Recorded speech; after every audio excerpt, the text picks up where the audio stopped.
Bobnar Marko Soršak Soki, ki ima še vedno projekt 20 za 20, se je lotil velike dobrodelne akcije za Mateja. Matej je fant, ki je mesec dni nazaj dopolnil 19 let in je že 19 let tudi na vozičku.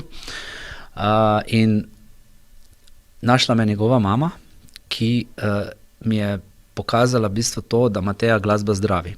In me prosila, zaradi tega, ker ni bilo možno nikjer priti stik z glasbo, če lahko jaz pomagam, oziroma za Mateja si vzamem čas, da malo zabobnava. No, in ko sta prišla do mene, sem videl, da v bistvu Matej bo zelo težko bobnal, ker je tudi imel precej velike poškodbe. Sem je dobil takrat idejo, da ga enostavno pripeljem do bobnov, prižgal sem barvne luči, ozvočenje in sem naredil en tak koncert. No, v bistvu me pa zadeva ganila takrat, ko sem videl, ko sem jo pospremil do avtomobila, sem videl takrat, da ni tako lepo za videti, bom rekel, potrebujeta definitivno primeren prevoz, ne. Fant je velik, je težek in sama sta in mama je praktično res preobremenjena zaradi tega, ker skrbi za vse skupaj. In to je taka ganljiva zgodba, ki me je pripeljala do tega, da sem našel eno idejo, kako mu pomagati. No. In v to zgodbo je vstopil tudi kitarist Jernej Ježovnik s svojo unikatno kitaro. Tako da iz mene vre to, da moram nekaj početi, in je prišla ideja, ko sva se z Jernejem pred pol leta nazaj, mogoče ali pa celo še več slišala, ki je pokazal, kaj je naredil, in je meni pol tink naredilo v glavi in sem rekel, da imam idejo za projekt, ki bo povezoval glasbenike za dober namen. Glasbeniki, ki so se odzvali na Sokijevo povabilo, igrajo prav na Jernejevo kitaro. To je kitara narejena iz tam okoli 5000 cententnov, dobrodelna kitara, na katero igrajo slovenski glasbeniki. Vsakič, po koncu, ko zaigrajo, se na zadnjo stran podpišejo, in ja, to se bo na koncu prodalo in šlo za dober namen.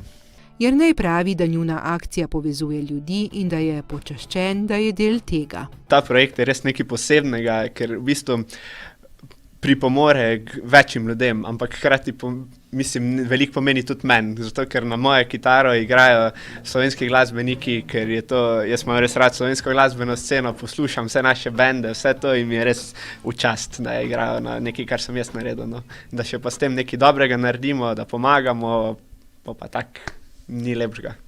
Sok in Jernej sta se lotila akcije postopoma, obenem pa vesta, da bi bilo treba zbrati veliko denarja za Mateja in njegovo mamo. Z težkim srcem bi na glas povedal znesek, zaradi tega, ker ni majhen. Kombi so definitivno nekaj stanejo, ne? In sploh za Mateja je kombi, ne more biti spet klasični kombi, kar pomeni, da spet spademo v en drugi razred.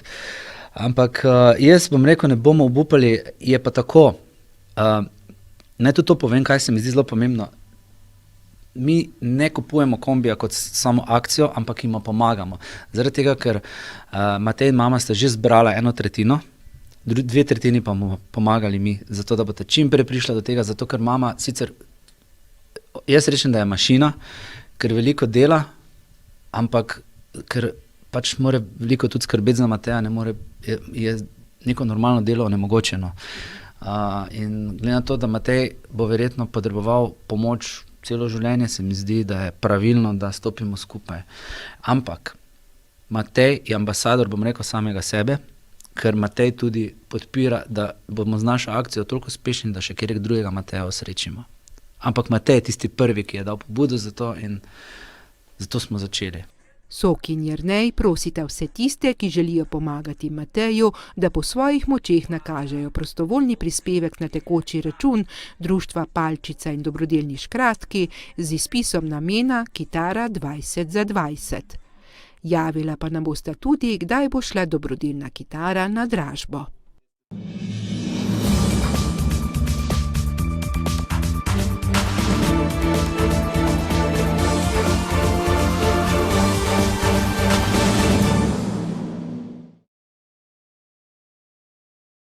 Marko Soršak Soki bo skupaj z ekipo bobnarjev iz vse Slovenije v soboto pripravil veliki bobnarski spektakel. Več kot 30 bobnarjev bo sočasno nastopilo podobno kot lansko jesen v Mariboru. Med 10. in 11. uro bodo bobnali pod Ptujskim gradom, najprej skupina Hudobni volk, potem pa vsi bobnarji skupaj z bendom The Rocktors. Soki pa je ob tem znova poskrbel tudi za dobrodelnost. Podobno kot je v Mariboru lanskega septembra zaigralo več kot 100 bobnarjev, bodo bobnarji zaigrali v soboto na Ptuju. Poudaril bi pa sledeča stvar, da bo ta dogodek podoben mariborskemu, za razliko bo pa ponujal tudi še dodatne aktivnosti, animacije, predvsem za otroke. Recimo, zgodilo se mi je že tudi, da sem spoznal ljudi, ki niti ne vedo, da je Ptujski grad muzej. In si bomo lahko vodeno ogledali tudi najstarejšo, največjo zbirko starodavnih glasbil. Izdelovali bomo tudi glasbila, skratka, ogromno, tudi druženje z bobnarji in s skupino Rocktors bomo zaigrali v živo. Dogajanje se začne ob 10. uri. Že če bi samo 2 bobnarja igrala, to ni tako enostavno, ker vemo, bobnar je ritem in mora biti neka usklajenost in točnost. Zdaj pa, če jih imamo, 50 bobnarjev ali več, je to zelo, zelo kompleksno in zato temu tudi rečemo na nek način eksperiment. Kajti tam se bomo zbrali bobnarji vse Slovenije, brez vaj, torej pridemo tja in odrihamo. To je to, Brez dobrodelnosti pri Sokiju seveda ne gre. V projektu Dobrodelna kitara zbira prostovoljne prispevke za Mateja in njegovo mamo. Mateja, ki je na vozičku in ga v bistvu glasba, bom rekel, zdravimo, je neka terapija in nujno potrebuje kombi. In toliko blizu smo, toliko blizu. Projekt Dobrodelna kitara zdaj traja že nekaj mesecev. V bistvu smo do slovenskih glasbenikov poslali eno tako kot si že rekla, zanimivo električno kitaro, preko katere smo praktično zbrali skoraj vsa sredstva za kombi. Začeli smo oktobra, zdaj pa sem rekel nekje do tega dogodka na Ptuju. In prav na Ptuju se bo to tudi izkazalo, tako z bobnarji kot z vsemi dejavnostmi čez dan, vse od 10. ure naprej.